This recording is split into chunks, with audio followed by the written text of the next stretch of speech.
Hola, buenas tardes a todos los presentes. ¿Se escucha bien?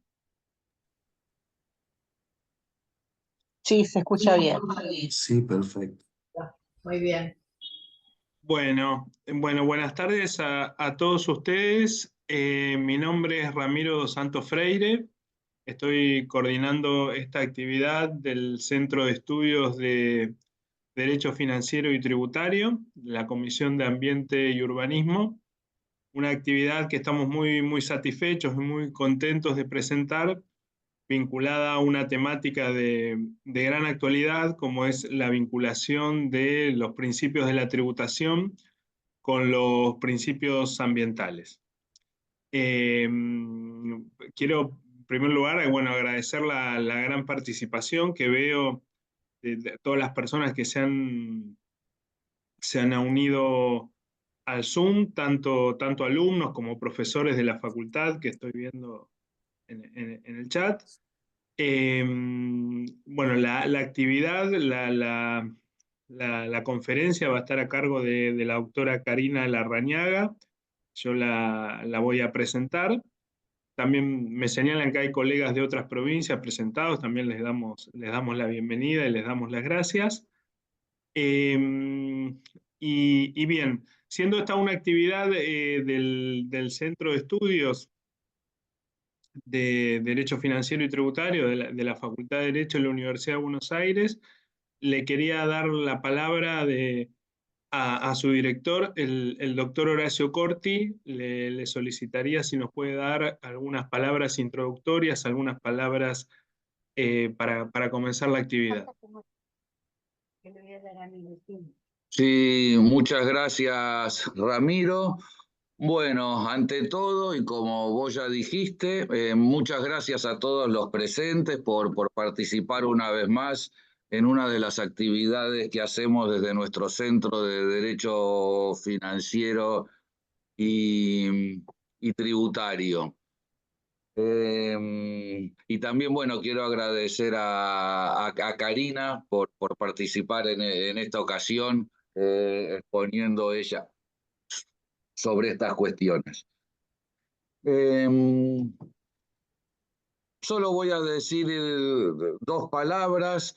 Hoy, eh, no iba a decir inauguramos, en realidad inauguramos por medio puramente virtual, porque ya es la segunda actividad que realizamos desde nuestra Comisión de Ambiente y Urbanismo, que es la última que hemos creado en nuestro Centro de Estudios de Derecho Financiero, la última junto a la Comisión de Tribunales Fiscales, a cargo de la doctora O'Donnell y Claudio Liz, que imagino que pronto ya tendremos una actividad organizada por esa comisión. Y como dije, estas son las dos últimas comisiones que organizamos y nuestra segunda actividad. La anterior, seguramente algunos de ustedes participaron, fue un seminario sobre el cambio climático que organizamos en el Instituto Gioja y que tuvo la participación de profesores de Derecho Ambiental Internacional y en particular una profesora invitada de Derecho Administrativo de la Universidad París II, la doctora Meriem De Fairi. Como consecuencia de esa actividad, y esta se encuentra en esa senda, estamos ya gestando una publicación de nuestra facultad con la facultad francesa justamente sobre el cambio climático en general y su proyección a la materia financiera y tributaria. Como ustedes saben, tenemos nuestra revista Debates y esta va a ser, esperemos, una nueva serie de debates interuniversitarios, es decir, diálogos, investigaciones que hacemos con colegas de otras universidades, que tenemos ese primer número dedicado al cambio climático y si Dios quiere, nuestra segunda publicación estará dedicada a la problemática de la inteligencia artificial y lo que hemos dado en llamar o nos propusieron los colegas de la New School con quien hacemos esa publicación, las proyecciones de el poder digital. Bueno, em, esta comisión la hemos formado y esta charla está también, tiene esa significación porque consideramos que es clave en el momento actual reflexionar sobre la problemática ambiental y a su vez con Ramiro dos Santos pensamos que la actividad ambiental y la problemática urbana están íntimamente conectadas y era importante poner también de manifiesto la significación de la problemática urbana y ambiental, ambos unidos para también ver su faz financiera y tributaria. Así que yo los voy a dejar con la profesora Karina Larrañaga, que seguramente ahora la presenta Ramiro. Mi único comentario es autocrítico, nada más con respecto a nuestra jornada, porque la llamamos tributos ambientales y principios tributarios o de tributación. Y al menos desde la perspectiva de que muchos venimos trabajando desde hace bastantes años, estamos viendo que lo que efectivamente existe en el ordenamiento jurídico positivo comparado y argentino son principios sí constitucionales, pero que tienen un ámbito de extensión, de aplicación mucho mayor que los tributos, ¿no? Y que en algunos casos pueden alcanzar estructuralmente a toda la actividad financiera o prima facie a gran cantidad de principios. Quizá el caso más notorio es el principio de legalidad, que aplicado al gasto público da la técnica presupuestaria, se aplica a los tributos, se aplica también al crédito público. Y en todo caso hay que ver los matices y las discusiones que podemos ver con respecto a la legalidad o la peculiaridad que hay con respecto a los recursos patrimoniales. Pero también lo podemos ver en los principios sustantivos, como puede ser el de razonabilidad. Claro está que las técnicas financieras no deben afectar el contenido esencial, la sustancia de los derechos. No es algo privativo de los tributos. No lo puede hacer el tributo, como no lo puede hacer ni la ley de presupuesto, ni lo pueden hacer los recursos patrimoniales, ¿no? Como no hace pocos años, en el caso Cepis, la Corte Suprema, ¿no?, utilizó el vocabulario de la no confiscatoriedad, es decir, de la razonabilidad, para referirse a los eventuales efectos que puede tener una tarifa con respecto al usuario. Lo cual nos muestra que lo que tradicionalmente nosotros muchas veces estudiábamos como principios constitucionales tributarios, siendo fieles al propio derecho constitucional positivo, hoy en día parece más racional pensarlos como principios constitucionales como tal.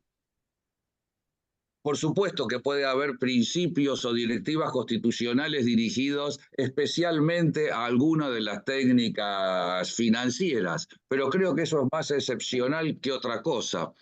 Por ejemplo, el artículo 4 cuando fija bajo qué condiciones resulta legítimo realizar una operación de crédito público. Entonces son directivas específicas referidas a las condiciones que justifican utilizar a ese mecanismo recaudatorio.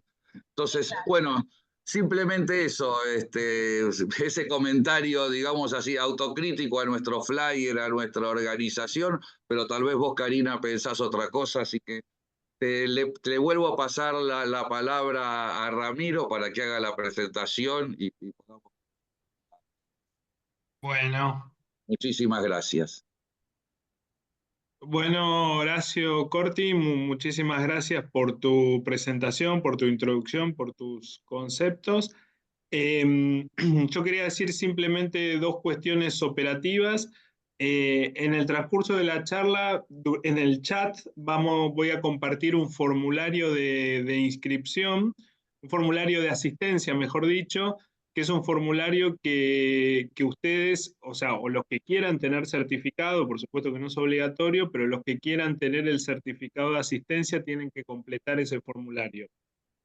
Y por otro lado, si en el transcurso de la charla van haciendo preguntas, yo voy a ir tomando las notas de las preguntas, así al final se las transmito a Karina Larrañaga y de paso dejamos unos minutos para conversación o debate, digamos, justamente que es uno de los espíritus y una de las intenciones de estas actividades es favorecer la conversación y el debate entre los colegas. Dicho esto, la paso a presentar a la doctora Karina María Larrañaga, que es abogada con orientación en Derecho Tributario y Empresarial por la Universidad de Buenos Aires. Es especialista en Derecho Tributario por la Universidad de Buenos Aires, es magíster en Políticas Públicas y Análisis Económico del Derecho por la Universidad de Salamanca, España, docente de la Facultad de Derecho de la Universidad de Buenos Aires de grado y posgrado, docente de la UNPAS, becaria UBASIT y autora de distintos trabajos de investigación vinculados a temas de género y sostenibilidad. Bueno, con esta breve introducción le pedimos a la doctora Larrañaga, cuando ella quiera, adelante con la presentación y de nuevo, muchas gracias y muchas gracias a todos los asistentes. Bueno, buenas tardes a todos. En primer lugar, muchísimas gracias por la invitación al doctor Corti y a Ramiro,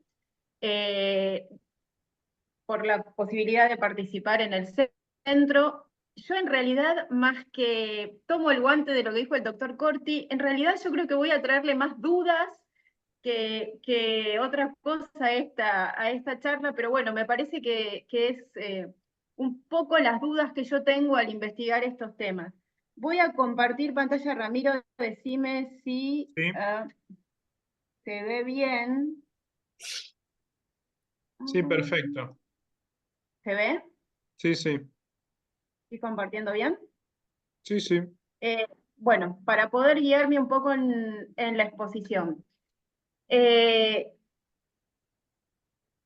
parte, en realidad, de un par de cuestiones que pasaron tanto en el derecho internacional de los derechos humanos en estos últimos, yo diría, 3 o 4 meses, y algunos fallos de la Corte, especialmente 2, muy recientes, y que para mí son sumamente importantes y están muy vinculados a lo que vamos a tratar ahora, sobre todo a la tributación ambiental, ¿no?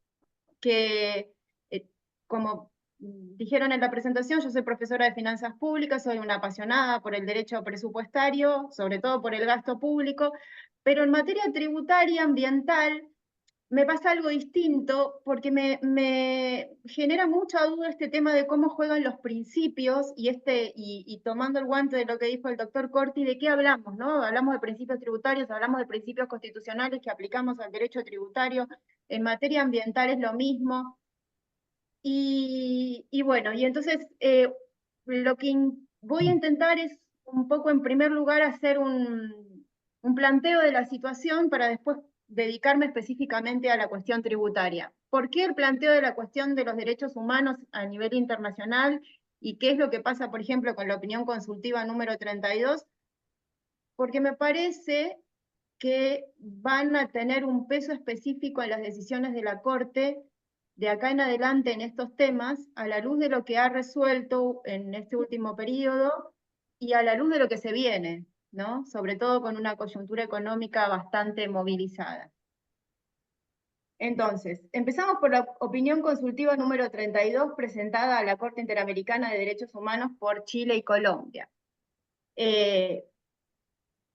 ¿Cuál es el objetivo de esta opinión consultiva? Primero, ¿por qué Chile y Colombia? Chile y Colombia son dos países que tienen diseño de presupuesto en materia financiera en base a resultados con orientación ambiental. Esto quiere decir que hay 5 países en América Latina, Chile y Colombia son 2 de ellos. Esto quiere decir que sus políticas públicas, al momento de ser financiadas, todos sabemos que el presupuesto financia políticas públicas, tienen que seguir básicamente la orientación climática, es decir, la política tiene que estar diseñada con el objeto de resolver las cuestiones climáticas vinculadas a la transición, a la mitigación de los efectos de los fenómenos climáticos. ¿Qué es lo que le preguntan Colombia y Chile a la Corte?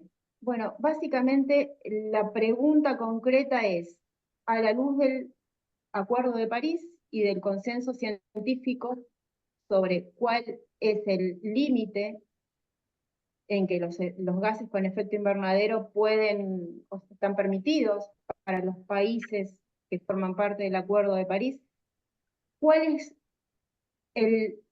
son las obligaciones de prevención que los estados tienen que tomar?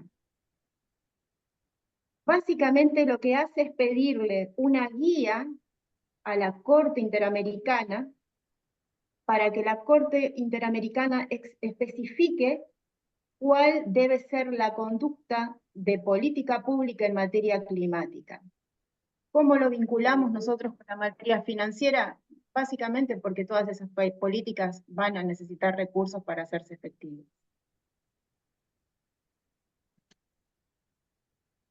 ¿Cuáles son la obligación de los estados a la luz de lo que tanto Chile como Colombia manifiestan en esta opinión consultiva?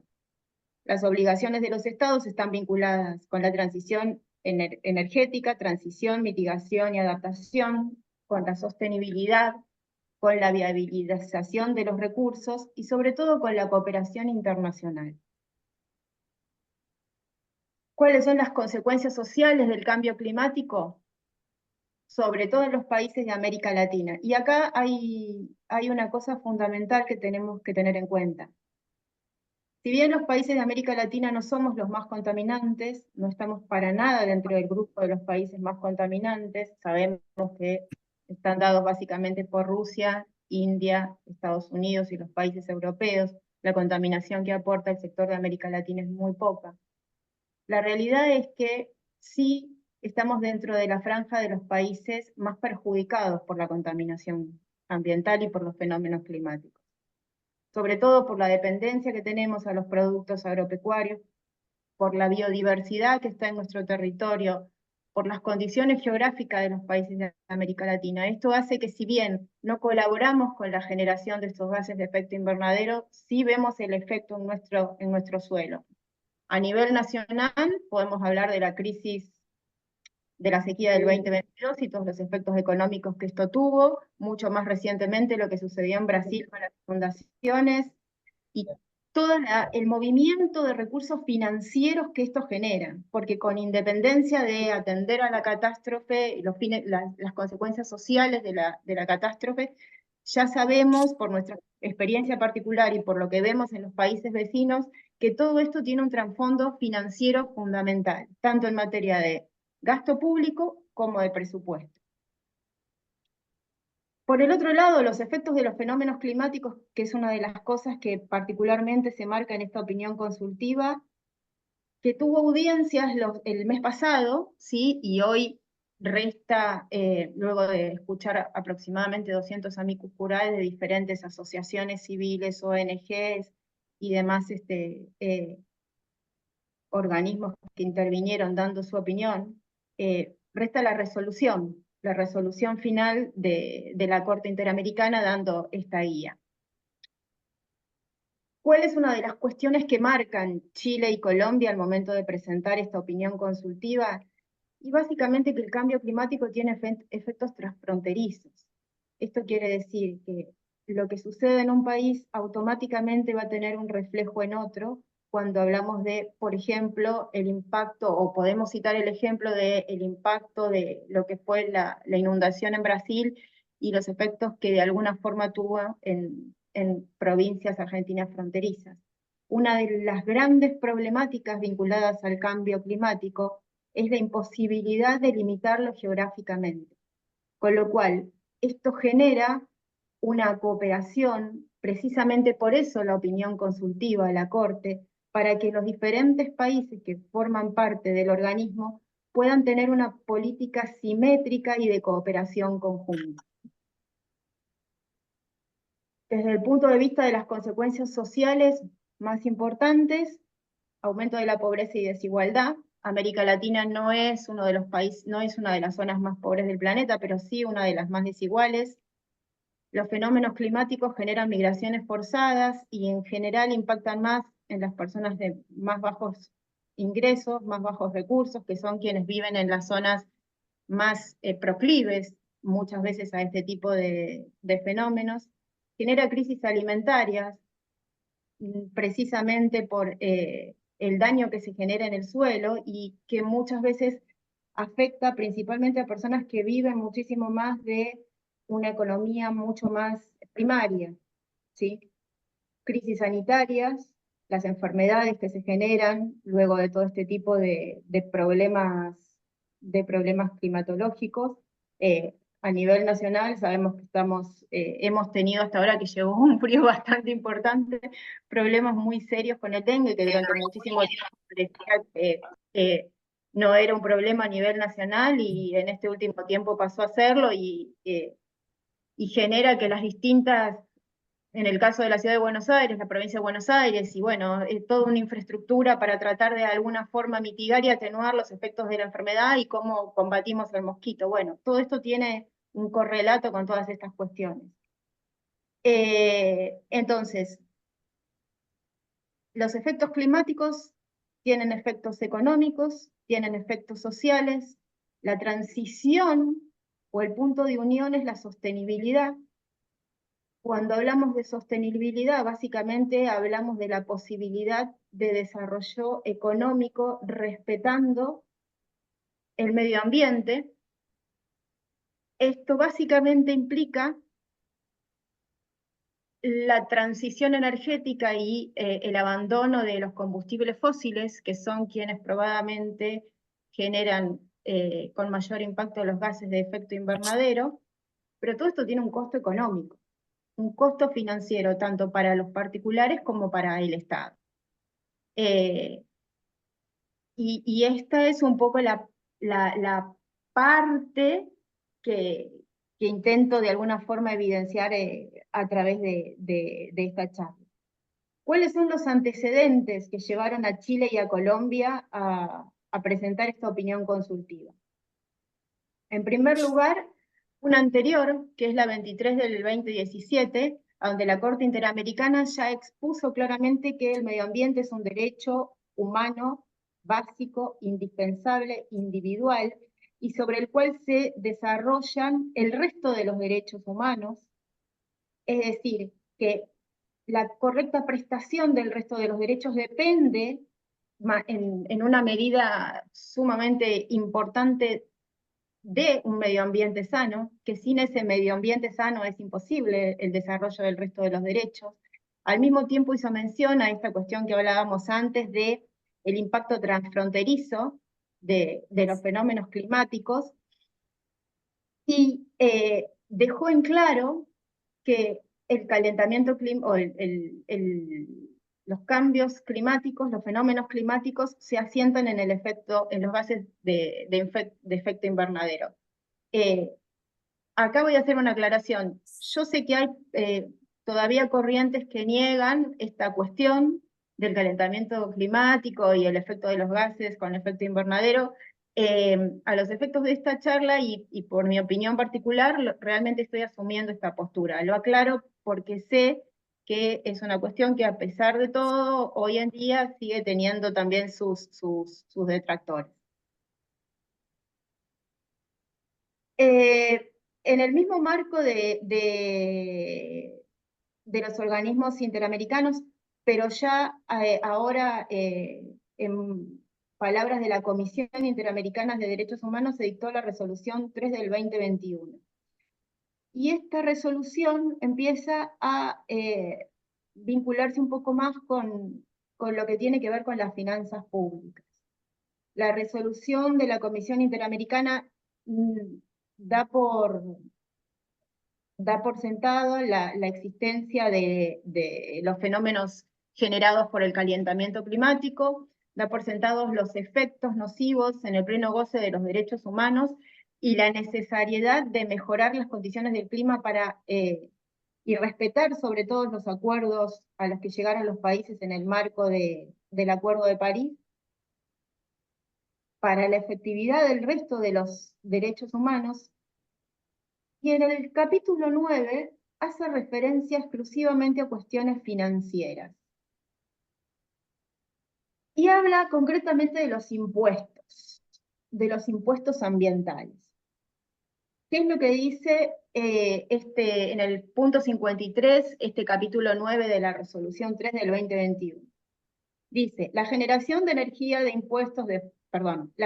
impuestos a las fuentes de energías basadas en combustibles fósiles y la adopción de políticas que incentiven las actividades bajas en emisiones de GI, con el objeto de potenciar la creación de empleos, aumentar la eficiencia energética e incentivar las energías renovables, los estados deben buscar distribuir los ingresos procedentes de la tarificación del carbono en inversiones públicas o programas sociales que presten apoyo a los hogares de bajos ingresos, incluidos accesos a la energía, como forma de beneficiar a la población más afectada por el cambio climático.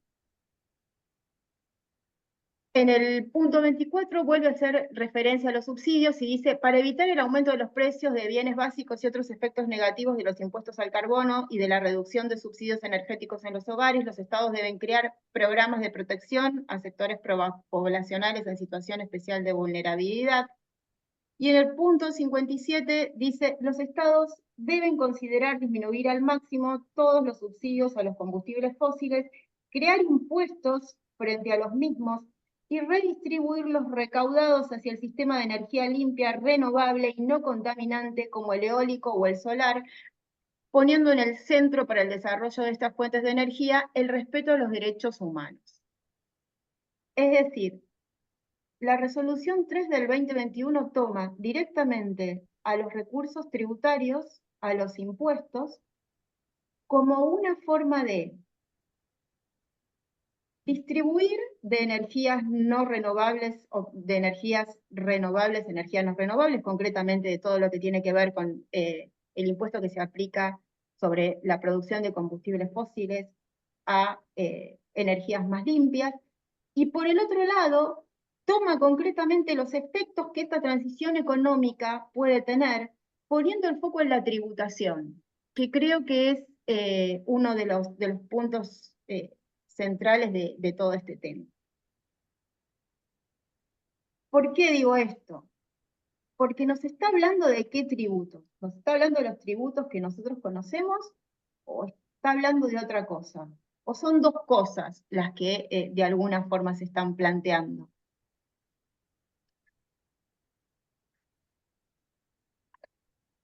En todo este contexto, hace aproximadamente un mes,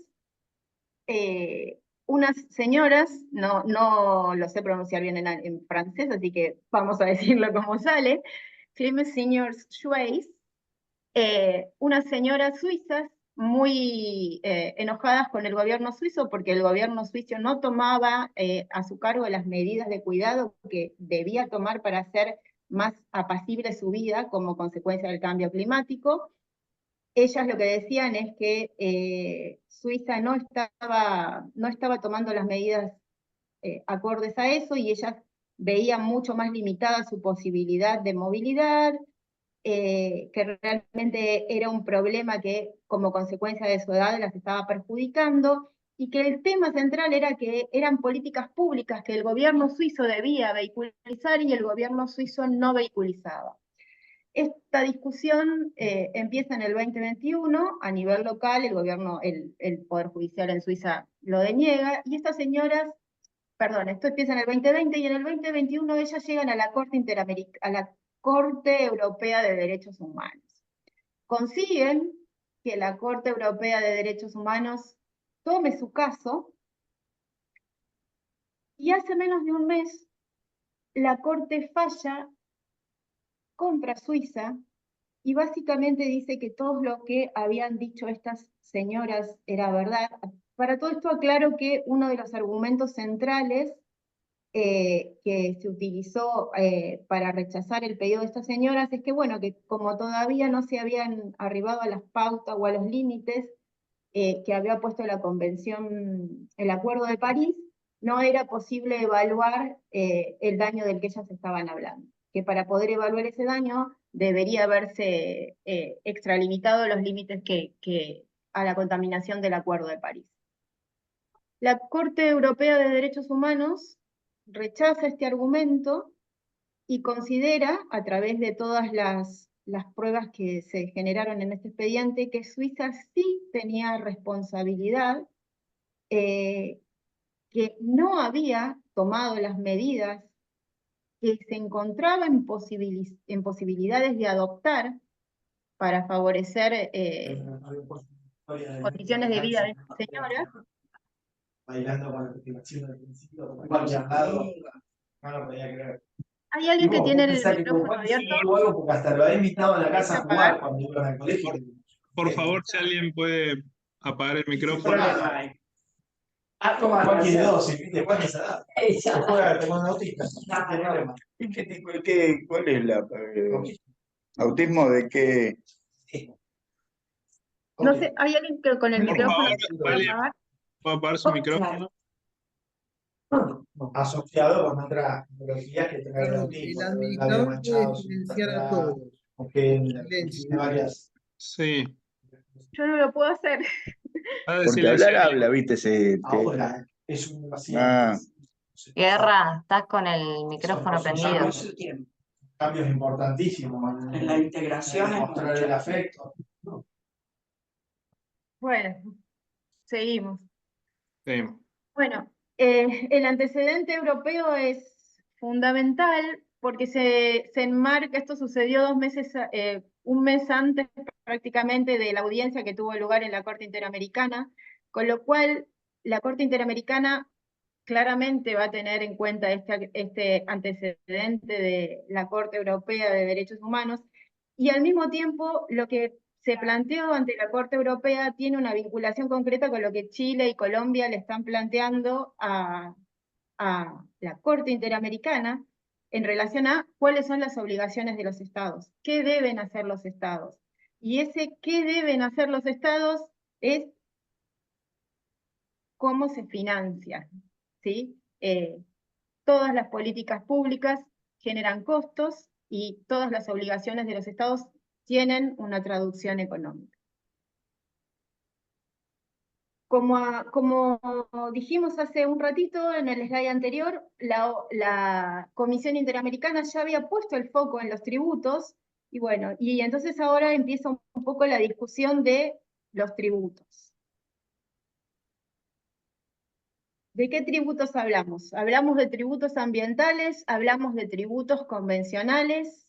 Bueno, y acá viene el nudo rellano de toda esta charla. Yo no tengo en claro para nada cuál es la posición a tomar en todo esto. Creo que es sumamente controvertida. Lo que sí tengo es un montón de dudas en relación a lo que tiene que ver con la tributación ambiental, lo que tiene que ver con la tributación convencional, y qué es lo que la Corte nos está diciendo últimamente en relación a esto. Es bastante bajo, ¿no?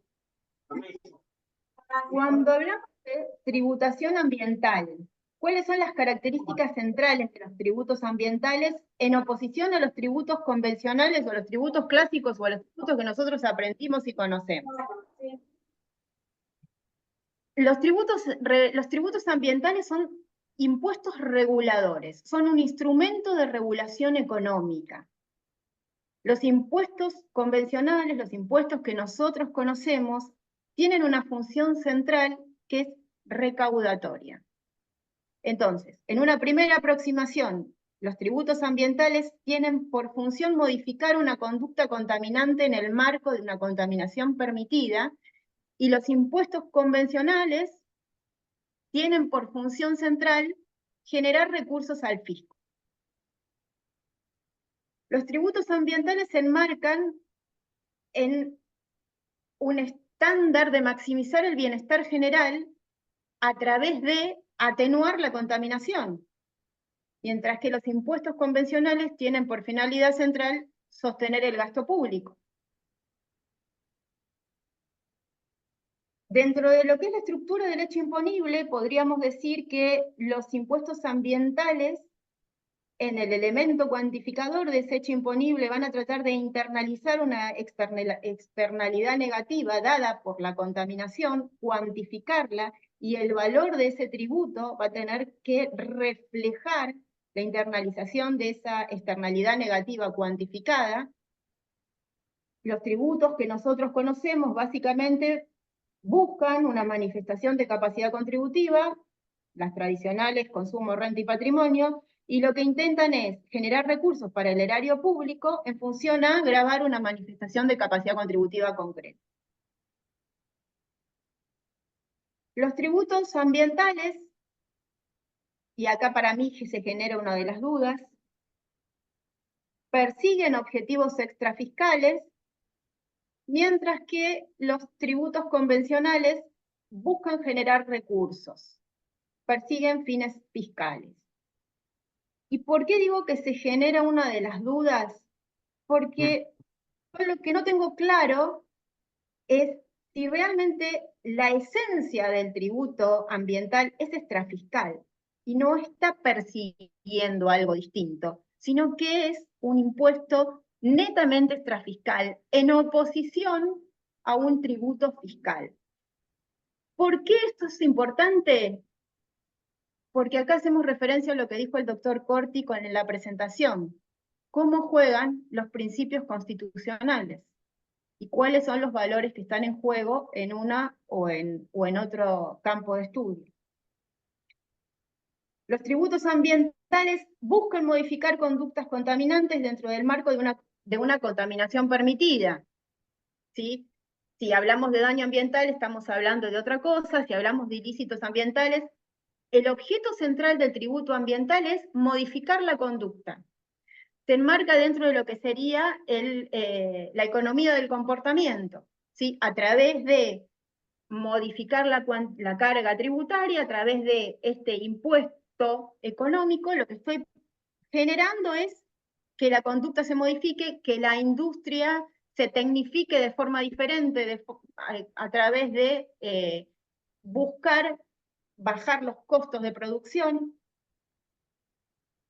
Por el otro lado, los tributos convencionales generan recursos en forma continua y no tienen por objeto modificar ninguna conducta.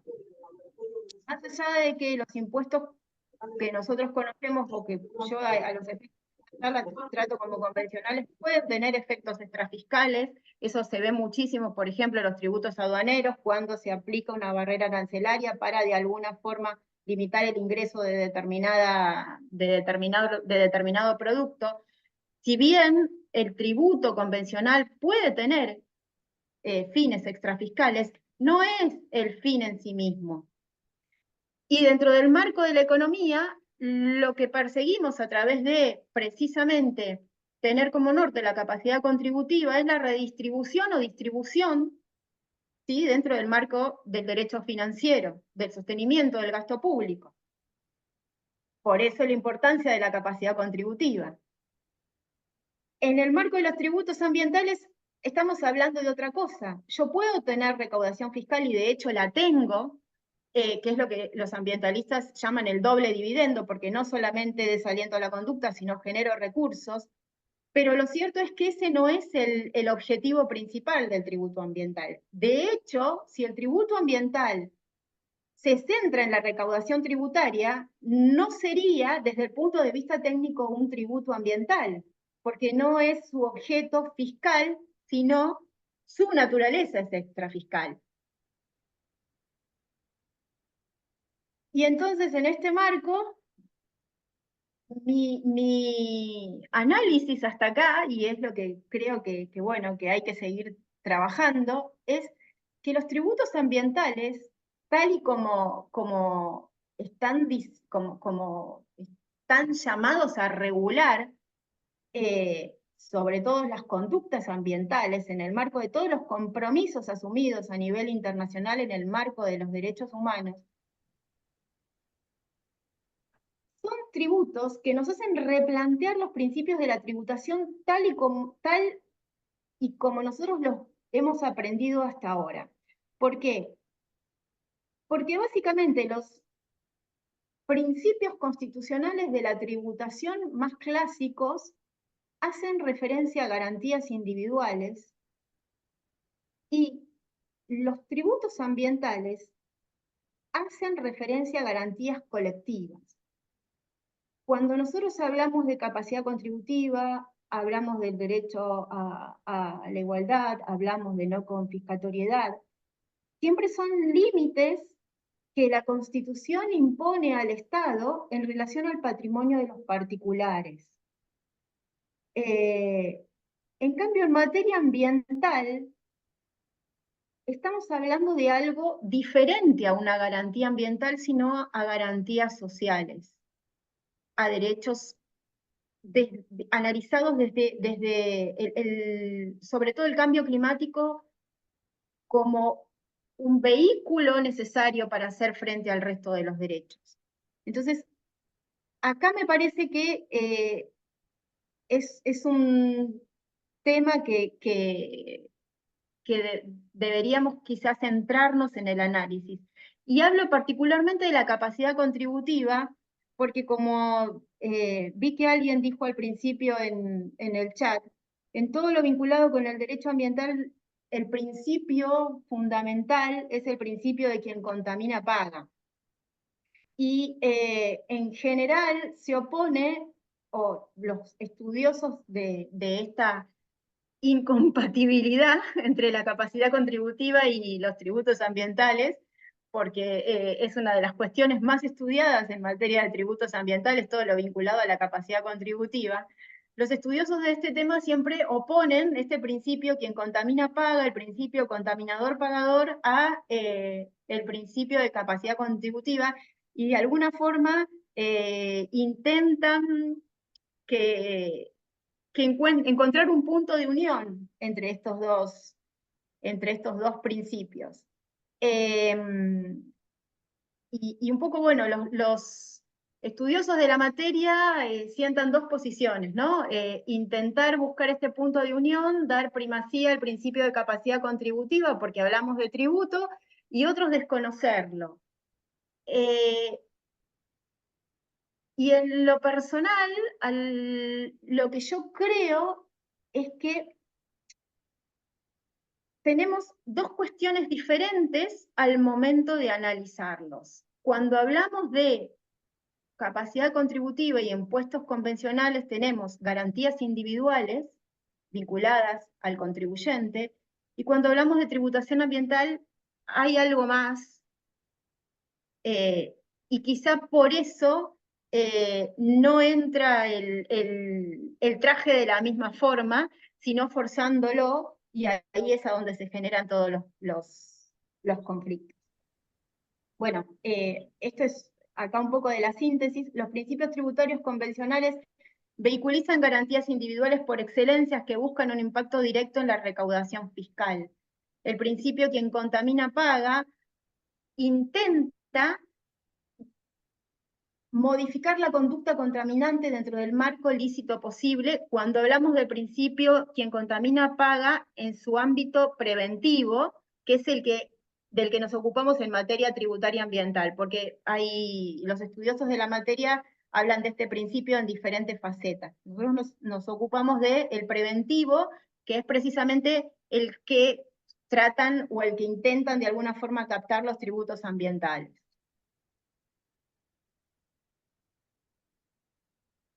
Esto es un poco lo que veníamos diciendo. Mientras que en la tributación convencional la extrafiscalidad es la excepción, en la tributación ambiental es la regla, es lo que se persigue, y el doble dividendo es una opción. Y si hacemos un poco de memoria, lo que nos había dicho la Comisión Interamericana a través de la Resolución 3 del 2021 era utilizar los impuestos, por ejemplo, grabando energías sucias, contaminantes, y vehiculizarlo para, por ejemplo, subsidiar, ya sea hogares de menores ingresos con problemas energéticos, o bien la generación de energías limpias. Con lo cual, está está de alguna forma reafirmando no solo la extrafiscalidad, sino el destino. Una de las posibilidades es el producido de los impuestos ambientales, utilizarlo en la generación o en la subvención de energías limpias, y otro es que pasen a formar parte de renta general. Eso será cuestión o una decisión de cada uno de los estados. ¿Cuáles son las garantías constitucionales individuales en materia tributaria que en general se encuentran más controvertidas cuando hablamos de tributación ambiental en oposición a los principios ambientales generales? Bueno, el principio de capacidad contributiva, el principio de igualdad y el principio de reserva de ley.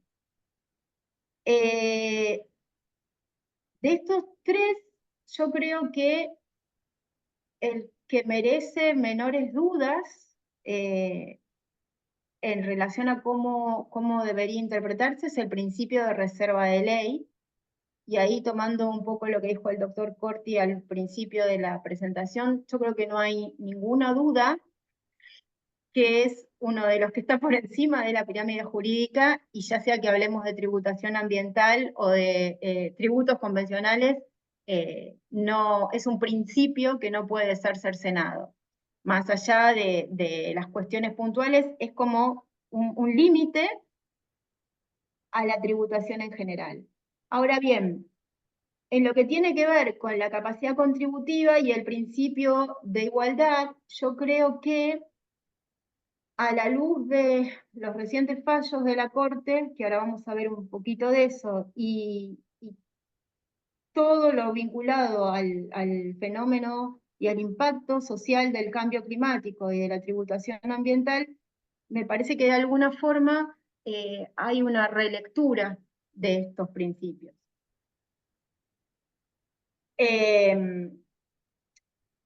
Acá lo que tenemos es los principios fundamentales en materia de derecho ambiental y los principios fundamentales en materia de derecho tributario. Yo no voy a hacer mayor análisis, no me voy a detener en cada uno de ellos.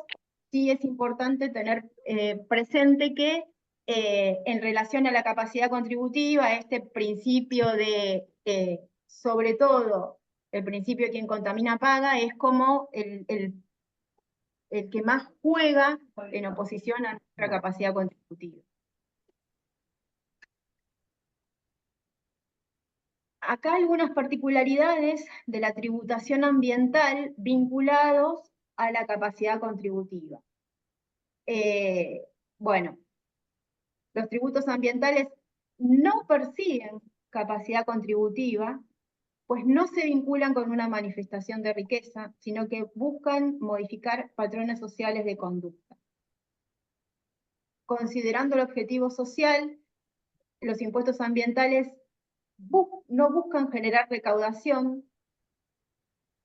y analizan desde un lugar distinto la posible vulneración al principio de capacidad contributiva individual.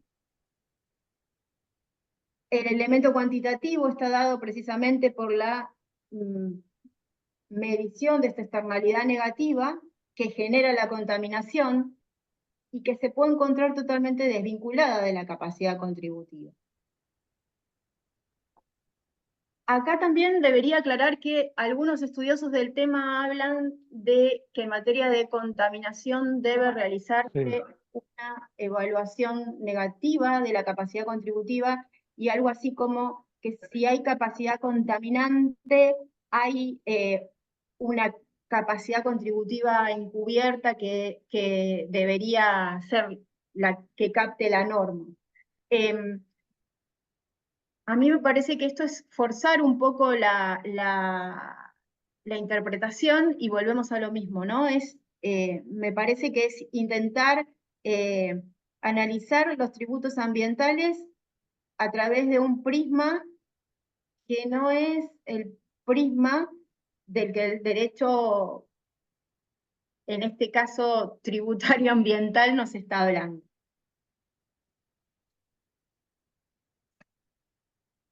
Y bueno, y acá dos fallos que para mí están un poco en línea con todo esto que estamos hablando, que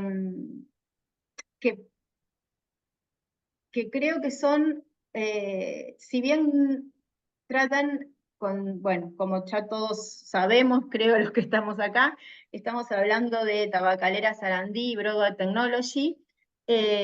Básicamente se publicitó como el impuesto al tabaco y las implicancias de este tributo. Me parece fundamental estos dos fallos, porque básicamente si los leemos con una lectura detallada, vemos que desde el punto de vista de quien reclamaba las medidas cautelares y la suspensión del impuesto, las garantías individuales, igualdad y sobre todo capacidad contributiva, eran las tenidas en cuenta al momento de defender su posición y por qué el impuesto era inconstitucional, y cuál fue la respuesta de la Corte. Yo tomé sobre todo Broadway Technology porque me parece que, si bien ahora vamos a tener también una cita de Tabacalera Sarandí, me parece que Broadway Technology fue un poquito más claro, o la Corte fue más clara al momento de fundamentarlo que en Tabacalera Sarandí. El juego es el actor reclamando como el impuesto, en este caso a los cigarrillos, creado por la 27430, estaba violando en este caso capacidad contributiva, y como lesionaba su derecho a la igualdad, generando un monopolio en el caso de las grandes tabacaleras. ¿Y qué es lo que le contesta la Corte? Hablando precisamente de la procedencia del impuesto. Que la conclusión anterior se ve reforzada si se tiene en consideración que, como también se ha afirmado en el precedente Tabacalera Sarandí, en la evaluación de los principios de igualdad y capacidad contributiva, no deben descartarse los fines extrafiscales que pudieran haber tenido en cuenta el legislador para crear el impuesto. En Tabacalera Sarandí había dicho lo mismo, y había hablado de algo más, porque había dicho, al evaluar la verosimilitud del derecho de la pretensión cautelar, está reafirmando lo que ya había resuelto en el 2021, esta es la transcripción del 2024, al evaluar la verosimilitud en el derecho de la pretensión cautelar y ponderar el principio de igualdad y capacidad contributiva, no deben descartarse los fines extrafiscales que en la creación de hechos imponibles y en la cuantificación de los tributos puede haber tenido el legislador. Cuestiones propias del diseño de una política fiscal ajena a la intervención del Poder Judicial, salvo en casos de discriminación o distingo arbitrario o injusto. Y después culmina nuevamente en Broadway Technology cuando nos dice, si el legislador ha procurado desalentar el consumo de tabaco, el impacto que esa decisión pudiese tener sobre la oferta en dicho mercado constituiría un aspecto inherente al mecanismo fiscal adoptado.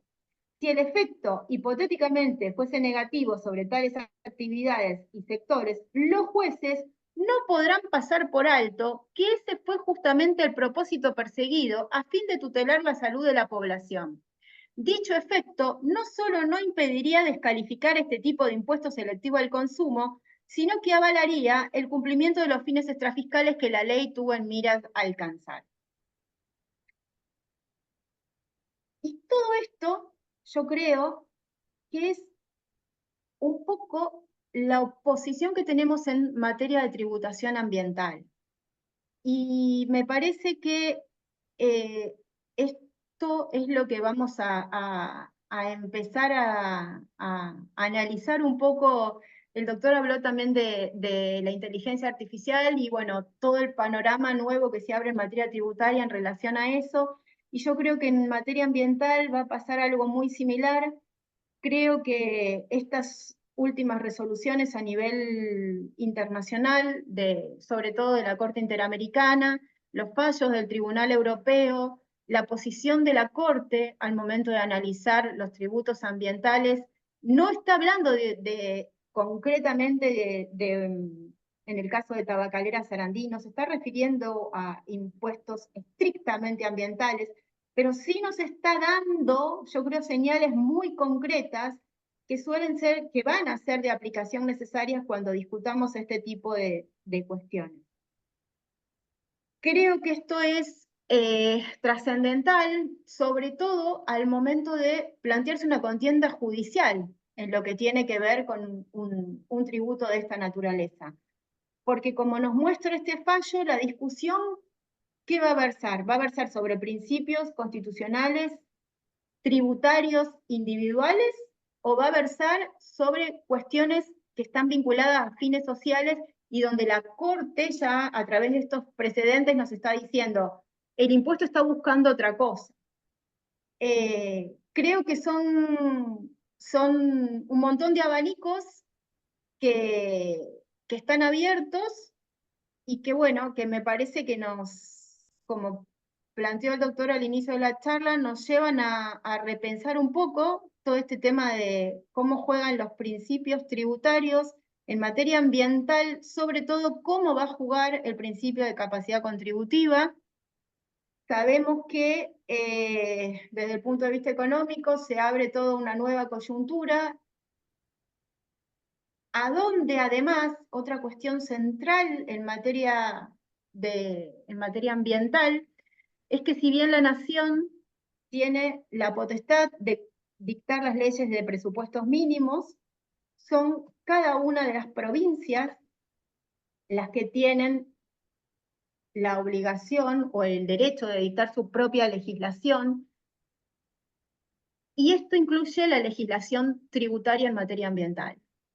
En materia de tributos convencionales tenemos la ley de coparticipación, y en materia ambiental tenemos también principios federales que de alguna forma entiendo que en una nueva ley de coparticipación tributaria deberían jugar, porque precisamente cada una de las provincias tiene potestad para dictar sus tributos en esta materia, y esto yo creo que es un juego muy interesante en todo lo que tiene que ver con el fondeo, sobre todo de los erarios, tanto provinciales como nacional. Con lo cual creo que se abre un abanico en materia financiera sin meternos con el presupuesto, solamente en materia tributaria, y que además, ya sea que hablemos de derecho internacional, de los derechos humanos, o las obligaciones asumidas a través de, por ejemplo, el Acuerdo de Escazú o el Acuerdo de París, vinculan tanto a nivel nacional como a nivel provincial al Estado argentino. Así que bueno, esto ha sido un poco mi exposición, y quedo abierta a las dudas que pueda contestar en relación a la charla. Bueno, muchas gracias, Karina. Excelente tu exposición. La verdad que dejas planteado todo un abanico de temas como para pensar. Sin duda, por las explicaciones que diste, tenemos mucho que estudiar y aprender de los principios del derecho ambiental, que directamente van a afectar un poco todos los principios tradicionales del derecho tributario que conocemos, como la capacidad contributiva, el principio de reserva de ley, y que pueden verse, si yo entendí bien la charla, pueden verse afectados o incluso modificados o matizados por los principios del derecho ambiental, ¿verdad? Como los principios del derecho ambiental pueden afectar, por ejemplo, el principio de cómo interpretamos o cómo entendemos el principio de capacidad contributiva. No, Yo creo no sé. que va a ser fundamental poder distinguir cuándo el efecto extrafiscal prima sobre el fiscal, cuando estamos hablando de un tributo ambiental puro, porque después en el medio también tenemos muchos tributos que se crean con un fin que en principio parecería ambiental y termina siendo netamente recaudatorio. Entonces, esos no serían los supuestos. Después hay determinadas cuestiones que, por ejemplo, en materia de tasas, sabemos que ya existen determinadas tasas provinciales, municipales, ¿no? En el ámbito de la provincia, determinadas tasas municipales que con un nombre rimbombante vinculado al derecho ambiental o a los residuos peligrosos o a lo que fuera, terminan grabando cualquier cosa. Entonces, yo creo que vamos a tener que ser como mucho más exquisitos al momento de saber a dónde estamos parados, que todo este nuevo mundo viene a complicarnos un poco más la tributación, y al mismo tiempo vamos a necesitar sí o sí asumir este desafío, porque es el desafío de los países globalizados y que hoy por hoy toman todo lo que tiene que ver con las acciones relativas al cambio climático, y el tributo, leamos al autor que leamos, tome la posición que tome, es uno de los elementos centrales para tratar de alguna forma modificar las conductas contaminantes, ¿no? O sea, la importancia del impuesto prácticamente la toman todos los estudiosos de la materia. El tema es cuál es el alcance y cómo lo adaptamos a nuestro derecho interno y cómo lo consideramos.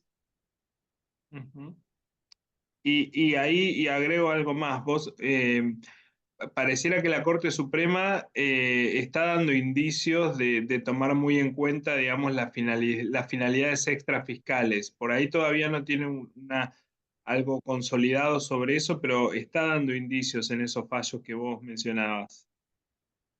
Es que por eso cité estos dos fallos, y por eso cuando la Corte dijo eso, es como que en un punto a mí, que venía ya estudiando todo este tema, me cerró o terminé de ver una posición un poco más clara, más allá de la controversia que se generó en relación y de la cuestión pública en relación al impuesto al tabaco y al señor del tabaco, no me acuerdo cuál era el nombre que le daban desde la televisión y demás. La Corte se plantó y dijo, bueno, la capacidad contributiva y la garantía, el derecho a la igualdad y las normas del mercado, que son las explicaciones que este señor daba, son relevantes, pero hay un fin extrafiscal superior. En el caso de básicamente estaba dada por todo el impacto negativo que tenía el cigarrillo a nivel social, y cuál era el costo que representaba. En Tabacalera Sarandí, en el fallo de Cámara, hay cuestiones bastante interesantes vinculadas al impacto económico, sobre todo en el gasto de salud. Y me parece que otra cuestión también importante, el CIAT, una de las críticas que hace a los impuestos ambientales de los países de América Latina es que somos muy pobres al momento de diseñar los hechos imponibles, y que eso hace que muchas veces haya confusiones. Y quizá una de las cosas que por ahí de alguna forma se ve en la 27430 tiene que ver con esto, ¿no? Intentar ceñirse demasiado a la estructura tributaria convencional y generar dudas en relación a esta finalidad claramente extrafiscal, que en el caso del impuesto al tabaco, que era desincentivar la conducta contaminante para el ámbito social y nociva para la salud y todos los efectos económicos que esto traía. Sobre todo, volvemos a lo mismo, en los sectores de menores ingresos, ¿no? En este caso, en el caso el impuesto al tabaco, es una de las cuestiones que se analiza también, y que cuando nos ponemos a leer, sobre todo la jurisprudencia internacional, vemos que siempre el foco está puesto en proteger al más desfavorecido, y ya sea que hablemos de cuestiones vinculadas con los fenómenos climáticos o con este tipo de tributos, siempre hay un grupo vulnerable de alguna forma atrás que ya sea a través de la tributación o a través del presupuesto, se está intentando proteger especialmente. Y yo creo que este es un poco el análisis que va a venir con todas estas cuestiones. ¿Sí? Es un alivio más que una celebración. Es un alivio más que una celebración. Excelente. Los invito, si alguien quiere abrir su micrófono y quiere hacer alguna pregunta o escribir por el chat alguna pregunta, están todos invitados. Sí, yo lo que quería decir, ¿qué tal? Buenas tardes, Buenas un tardes. gusto. Felicitaciones a la expositora, la doctora Karina Larrañaga. Yo hace muchos años que hice la especialidad y en aquellos momentos con la doctora Nora Lipsi, que no sé dónde está ahora, nosotros estudiábamos la tributación del medio ambiente. Y bueno, justamente tengo que revisar mis apuntes porque los tengo medio olvidados, pero uno de los principios que más recuerdo es el principio contaminador-pagador porque ella enseñaba, y la doctrina, y también Andrea Matucci, porque justamente por haber estado en Salamanca después vino acá a presentar su tratado. Ellos son pioneros justamente en todo el tema de la tributación del medio ambiente por los altos niveles de contaminación que tiene. Por eso yo hablaba de una conciencia ambiental realmente, ¿no? No podemos dejar de marcar justamente dentro de la tributación del medio ambiente, que no es un impuesto, generalmente son tasas más que impuestos, porque una de las cosas que a mí no me queda claro de esta charla es dónde está la capacidad contributiva, porque estamos hablando de una extrafiscalidad. Si estamos hablando de una extrafiscalidad, como bien lo dice Pascual Pistone, como bien lo dice Andrea Matucci en su tratado, estamos hablando justamente de que hay un fin social para evitar toda una acción de polución que la tenemos. Inclusive, soy docente del secundario, soy jubilada ahora, y era referente ambiental, y desde Escuelas Verdes veíamos con los chicos todas estas situaciones, por ejemplo, las separaciones de los residuos, cosa que se ve mucho en Italia, y que lo vi, que preguntaba cuando estuve en Bolonia, porque veía 3 tachos, y nosotros no tenemos esa conducta y esa educación. Entonces yo pienso que Latinoamérica tiene altos niveles de contaminación y de falta de concientización. La actividad penitenciaria donde están detenidos, no sé, Ramírez está en Chaco, está en Salta. Cuando tomó intervención no sé si había una pregunta concreta, si la duda concreta era por la capacidad contributiva, no terminé de entender, perdón. Sí, ¿dónde está la capacidad contributiva en un fin extrafiscal, donde el fin extrafiscal lo que tiende es al fin social? Porque el principio contaminador-pagador, que es un principio netamente de la tributación medioambiental, parecería más como un principio sancionatorio, en donde que vos ves donde hay una capacidad contributiva para gravar una tributación del medio ambiente que tiene un fin extrafiscal, y que la extrafiscalidad lleva más que nada al fin social para evitar la contaminación, ¿no? Bueno, lo que pasa es que me parece que precisamente por eso empecé la charla diciendo que yo no iba a dar ninguna revelación, sino que venía a sembrar dudas. Primero que el principio contaminador-pagador tiene varias facetas. Hay una sancionatoria, hay una reparadora y hay una preventiva. La tributación ambiental, el tributo ambiental, en términos generales, ya sea impuesto, tasa o contribución, se enmarca dentro de lo que es la tributación preventiva, el fin preventivo del principio.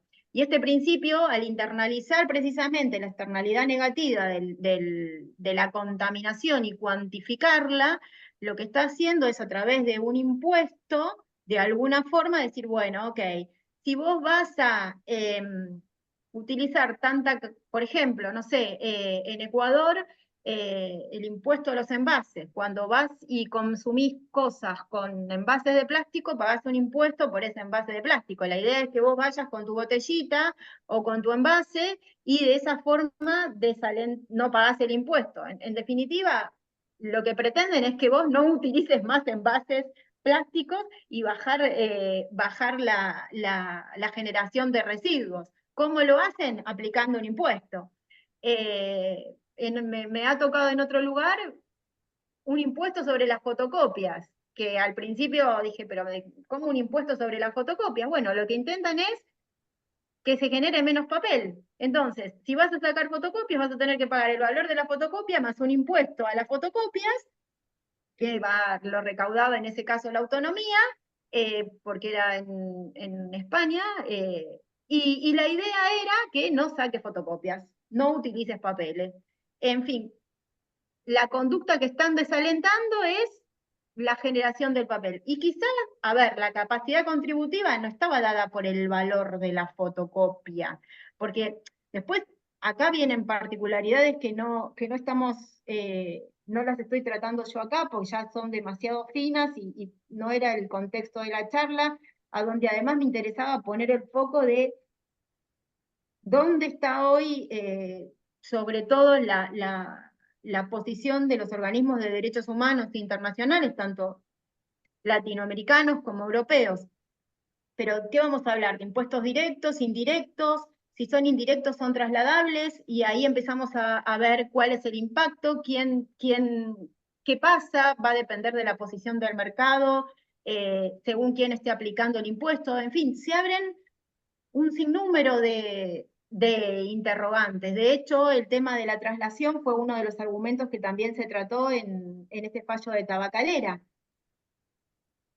Es una cuestión sumamente controvertida, porque por un lado tenemos los principios tributarios convencionales que hemos estudiado todos, dentro del cual el principio de la capacidad contributiva es uno de los fundamentales, y la tributación ambiental que está buscando otros valores. Entonces, la idea es ¿qué norte seguimos? ¿Conciliarlos? ¿No conciliarlos? Ser conscientes que si hablamos de principios como la capacidad contributiva, hablamos de un principio que afecta al sujeto que sufre la lesión en su capacidad contributiva, y si hablamos del principio quien contamina paga, hablamos del efecto social que genera el contaminador, y que por tanto parecería que si el efecto social es mucho más amplio, el principio de capacidad contributiva no sería el más justo, porque estaría oponiendo los derechos de una persona en contra de los derechos sociales. En fin, son más dudas que certezas, pero sí creo que son cuestiones que hoy por hoy están en la palestra, sobre todo considerando los recientes fallos de la Corte, a dónde empezó a mirar la extrafiscalidad desde otro lugar, y a donde habló concretamente del mercado, de los efectos del tributo del mercado, de las garantías individuales, y bueno, y nos abre todo este abanico, ¿no? de cuestiones raras para un tributarista clásico. Muy bien. Muy bien, bueno, una cosa que quería comentar a raíz de una pregunta que hicieron, que esta charla está siendo grabada y después va a ser subida al canal de YouTube del Centro de Estudios de Derecho Financiero y Tributario. Es un canal de YouTube que lo pueden encontrar con ese nombre, Centro de Estudios de Derecho Financiero y Tributario, donde además de esta charla tienen grabadas todas las actividades anteriores, donde hay charlas muy interesantes sobre diversos temas, todos vinculados con el derecho financiero y tributario, pero desde diferentes perspectivas, ¿no? Ese aviso simplemente, y seguimos abiertos a que presenten preguntas, ya sea abriendo su micrófono o por acá por el canal de chat. Acá, Ramiro, un comentario rápido, pero ¿no querés poner la pantalla que nos veamos todos? Porque Sí, a ver. sin sacar el PowerPoint, si no, no importa. No sé si eso, o si Karina podría, porque ella lo... Yo lo estoy compartiendo, déjame ver, dejar de compartir. Ahí Ahí está. ahí está. Ahora nos vemos más todos. Sí. No, simplemente un comentario, como volviendo a mi primer comentario, ¿no? Y es interesantísimo tu charla, Karina, porque al menos desde mi óptica fue todo una muestra de las limitaciones que presenta como paradigma teórico seguir pensando en términos de derecho tributario. Porque toda tu exposición fue decir esto no, sí, así no puede ser, así no. Bueno, justamente así no puede ser porque hay que pensar no en términos de derecho tributario, sino en términos de derecho financiero y tributario y en términos constitucionales financieros. Y para dar un simple ejemplo, ¿no? Desde muy modesto entender, la distinción entre fines fiscales y extrafiscales, planteado en esos términos, no tiene mucho sentido, porque es una distinción que supone hablar en términos de tributos, desligado de toda la actividad financiera. Y entonces uno dice, bueno, el tributo tiene un fin fiscal y extrafiscal. Pero si uno piensa la totalidad de la actividad financiera en un marco constitucional, toda la actividad financiera y sus técnicas tienen fines constitucionales. Entonces, la primera pregunta para hacerse es si los fines que tiene cualquier instrumento, sea cualquiera este fin, es un fin legitimado o no por el ordenamiento constitucional. Creo que, y eso es un cambio muy notorio de perspectiva. Y en segundo lugar, si uno ve el conjunto de las técnicas financieras, uno puede ver el engranaje de las técnicas y cómo se cumple un fin a través de la combinación de diferentes técnicas financieras constitucionales. Por ejemplo, un fin constitucional puede lograrse de forma directa por solo un instituto financiero. Como vos dijiste, los derechos de importación. Perfecto, uno quiere tener una finalidad constitucional que tenga que ver con el desarrollo humano, si uno lo logra encontrar, y ese tributo está directamente cumpliendo ese fin. La cuestión es ver, ¿ese fin es constitucionalmente legítimo o no? No le veo muchas más vueltas.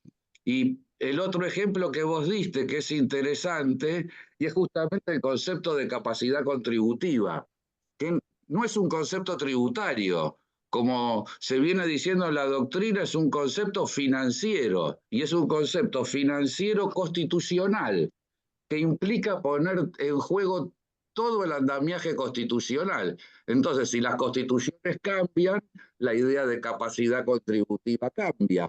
Es algo notorio. No sé, cuando se hablaba de capacidad contributiva a comienzos del siglo XX, en general no estaban establecidos constitucionalmente los derechos sociales. Entonces los teóricos hablaban en términos, no sé, de necesidades. Después, en la medida que los derechos sociales están en las constituciones, es decir, las necesidades se toman como tradicionalmente las libertades como base para atribuir un derecho, esos derechos ya cambian la manera de comprender la capacidad contributiva. Y ya son derechos colectivos desde hace, no sé, muchas décadas. Lo que quiero decir que es muy interesante tu exposición porque es una situación problemática contemporánea que muestra de cualquier ángulo que uno lo analice, la insuficiencia de pensar solo de manera tributaria. Exactamente. Simplemente es ese comentario. Claro, la Corte Suprema utiliza los vocabularios convencionales, no necesariamente va a estar en la frontera del conocimiento. Debiera estarlo, uno piensa, pero no siempre sucede así. A veces está en la frontera y a veces no, como lo sucede en la doctrina. Bueno, es un proceso a través del cual académico, de discusión, teórico, vamos transformando nuestras maneras y nuestras categorías para poder comprender el derecho positivo. Por eso, a mi modesto entender, no es ya una categoría interesante hoy en día la distinción entre fin fiscal y extrafiscal. Es como una categoría del pasado para ver problemas del presente y ir hacia el futuro, ¿no? Y pensado de otra forma, vuelvo a la capacidad contributiva, creo que, Y ya esto viene de antiguo, creo, de la jurisprudencia de la Corte tradicional, con esas fórmulas base medias hechas, ¿no? Y a veces, como dice la Corte, o no en todo caso, no siempre, en no toda ocasión se sigue la capacidad contributiva para y otros fines, qué sé yo.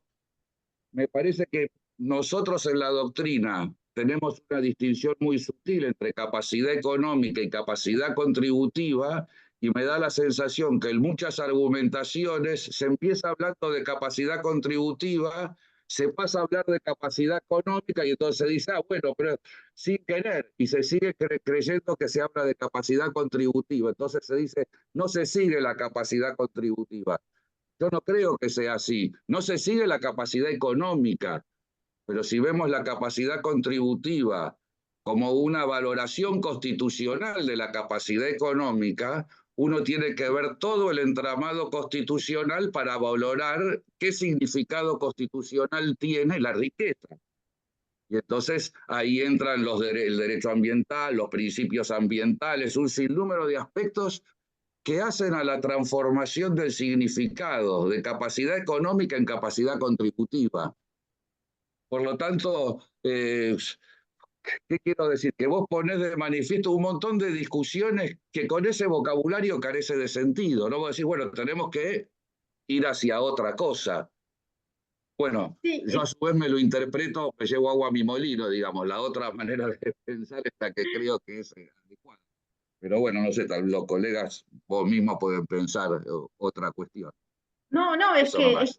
a mí me pasaba eso, o sea, a mí estudiando todo esto, repasando todo esto, yo lo que veía es la necesariedad, que es necesario darle una vuelta a todo esto, que no podemos seguir hablando de lo mismo, que no hay forma, que a la larga o a la corta, más allá de que entiendo que un abogado litigante en muchos aspectos sigue atado a lo mismo, porque eso es una realidad, vamos a tener que empezar a mover nuestra cabeza y a darle otro enfoque, porque es lo que viene, lo que está y lo que hay, y por eso también hacer mención un poco a cuál es la posición de los organismos internacionales, porque es un reflejo de lo que va a pasar. O sea, es como que no se puede tapar.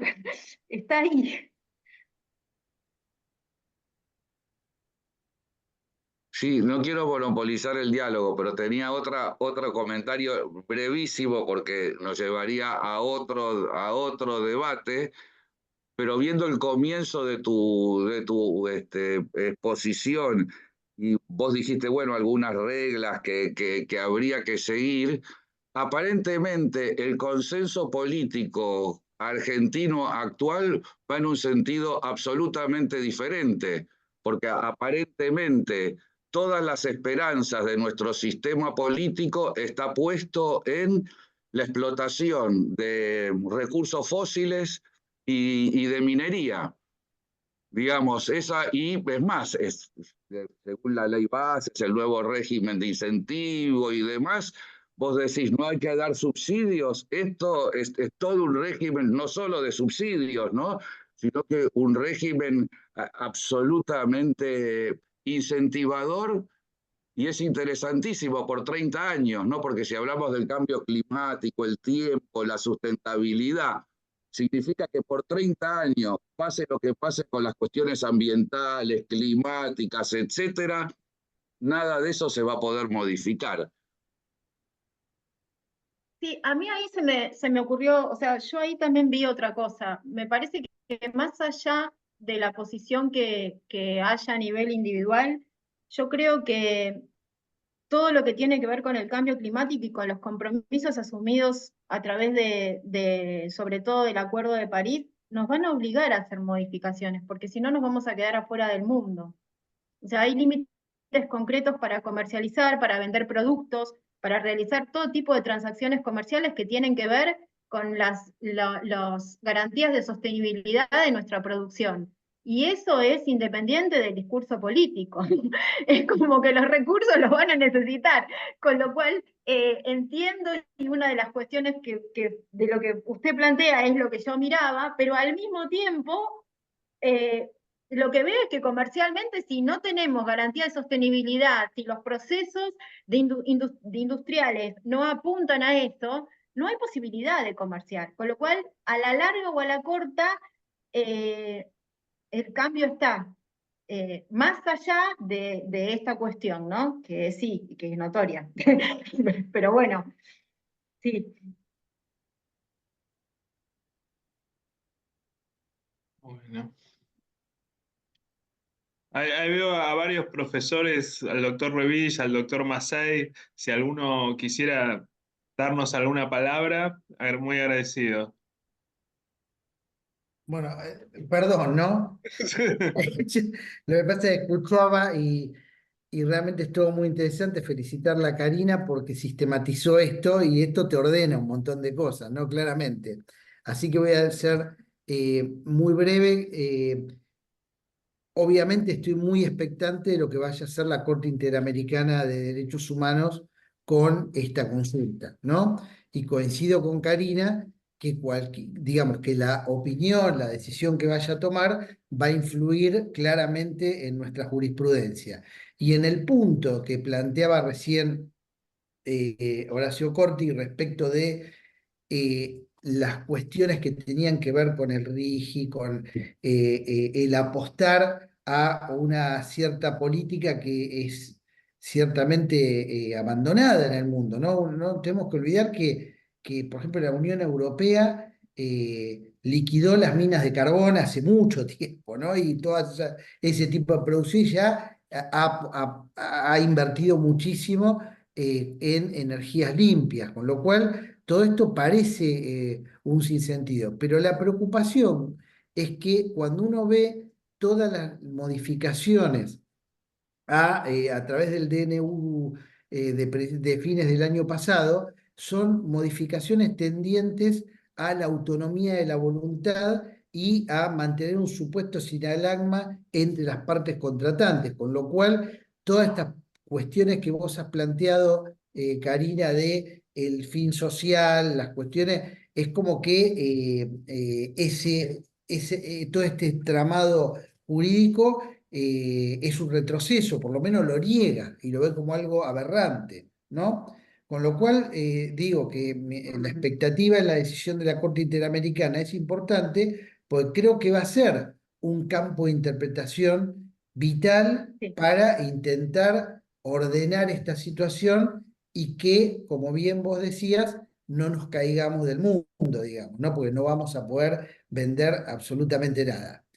Y por supuesto, bueno, lo último, este comentario que hizo en primer término Horacio sobre las cuestiones extrafiscales, ¿no? Bueno, eso está muy desarrollado en la obra de Horacio, digamos, en el derecho constitucional presupuestario, y me parece que es pertinente. Nos cuesta ir hacia el sentido más abierto, ¿no? Es decir, bueno, este es un fenómeno financiero y lo tenemos que meter dentro de ese juego, porque si no es muy difícil utilizar las categorías del pasado para interpretar lo que estamos viendo. No, era eso nada más. Agradezco obviamente a Karine, a los profesores que están y por supuesto a los que hoy vinieron, que han sido, yo conté 100 personas, 100 y pico, o sea que el interés está, ¿no? Gracias. Gracias. Sí, ahí veo que alguien levantó la mano, ¿puede ser?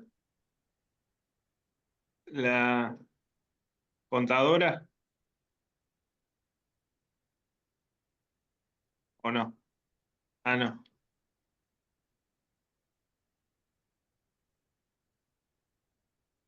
Bueno.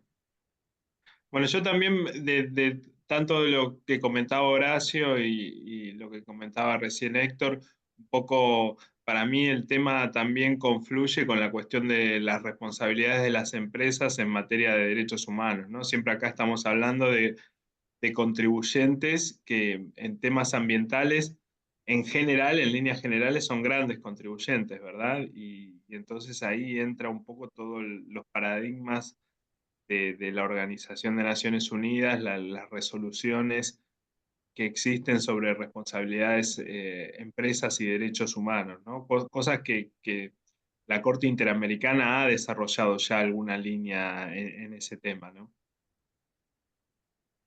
No sé eso, Karina, ¿cómo lo ves también?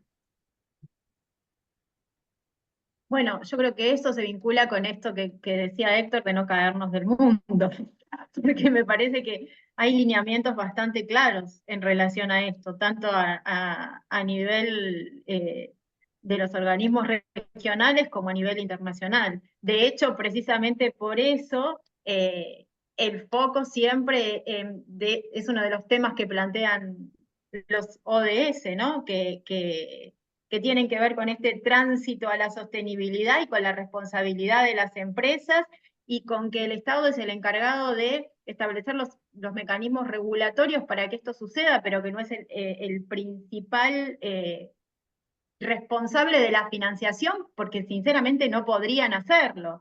Entonces, ¿cómo se articulan las herramientas para que sean, o los instrumentos para que sean las empresas quienes vayan tendiendo a progresar en esta sostenibilidad?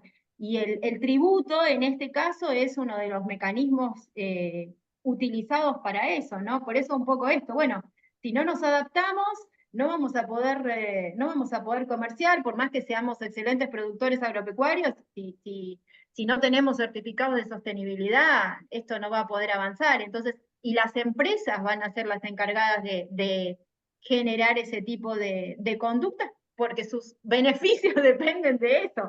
Acá sí, ¿no? El fin de lucro va a ser un poco el motor.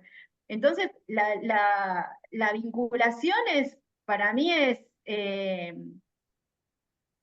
fundamental. El tema es que la institucionalidad y los organismos institucionales para vehiculizar todo esto también van a jugar un rol protagónico, ¿no?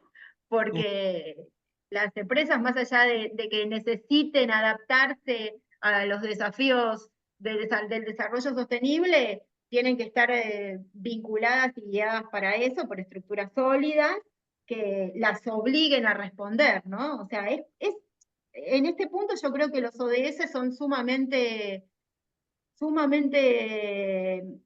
importantes porque marcan los puntos centrales, marcan los puntos centrales.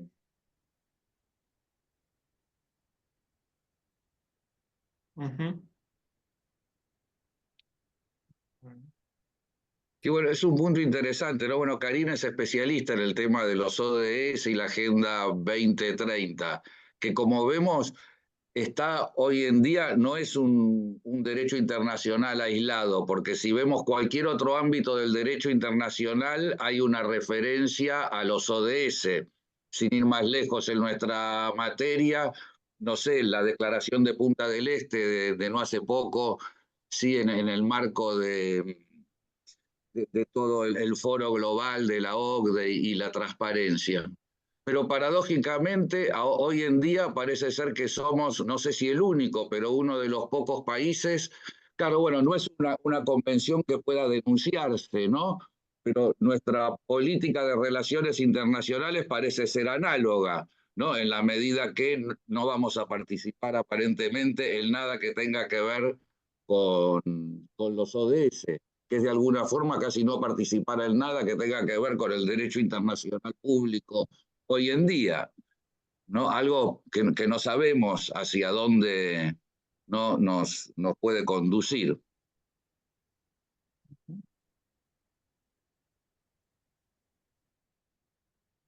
Sí. Bueno, por lo pronto la Oficina de Presupuesto del Congreso de la Nación no modificó su ley y hace análisis de ODS en materia de presupuesto. Con lo cual, hasta que no modifique la ley, va a tener la obligación de hacerlo.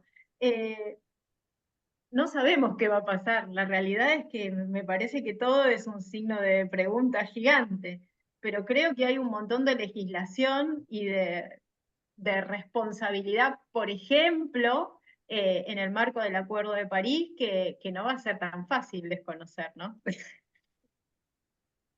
Lo que pasa es que es imposible saber para dónde va a ir todo esto.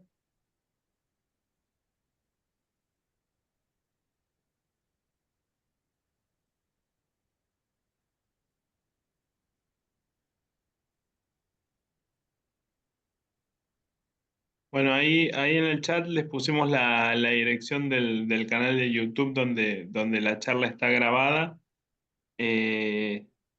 No sé, ¿hay alguna pregunta que alguien quiera hacer? ¿O algún comentario?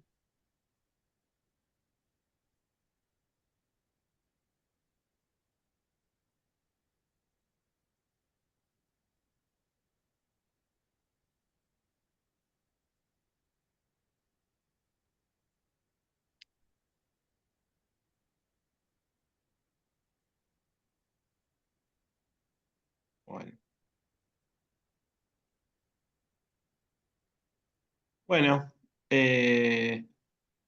me parece, Horacio, si querés, te pido, si querés hacer un pequeño cierre y un saludo. La verdad, Karina, te felicito porque excelente la exposición. La verdad que aprendimos un montón. Yo por mi parte aprendí mucho y me llevo muchas preguntas sobre todo esto, ¿no? Cómo relacionar que es un poco el objetivo de esta comisión que armamos en el Centro de Estudios, cómo vincular el derecho tributario y el derecho financiero con el derecho ambiental, ¿no? Y cómo dialogan entre sí y un poco como decía Horacio, parece hoy las grandes discusiones públicas de la Argentina pasan mucho por los temas ambientales, pasa por la minería, pasa por el petróleo, por las grandes inversiones, ¿no? Hoy estamos hablando de los grandes temas, los temas centrales de Argentina hoy, ¿no? Entonces, me parece súper relevante el aporte jurídico que podamos hacer desde acá. Así que, bueno, yo en lo personal te agradezco a vos, Karina, agradezco a todas las chicas que están en la organización del Centro de Estudios. Les agradezco a todos los participantes. Eh, eh, ya saben, para tener los certificados de asistencia tienen que completar ese formulario que está en el chat. Eh, bueno, les agradezco a todos quienes están aquí. Y bueno, no sé, Horacio, si quieres dar un saludo final de tu parte y ya cerraríamos la actividad. No, tranquilo, ya con lo que dijiste es suficiente, pero ya que me diste la palabra, simplemente muchas gracias a Karina, como te dije ahí, felicitaciones por la exposición, muchas gracias por todos los que estuvieron presentes. Bueno, y pronto pueden ver en la agenda nuestras próximas actividades de todas las comisiones, que acá, como dijiste, lo vemos a Pablo Revilla, que está con su comisión.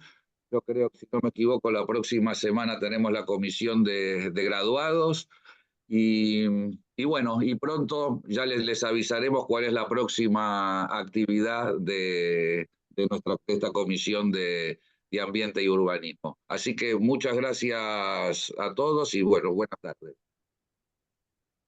Ahí mando de nuevo el formulario de asistencia que alguien lo acaba de preguntar, lo acabo de copiar de nuevo en el chat.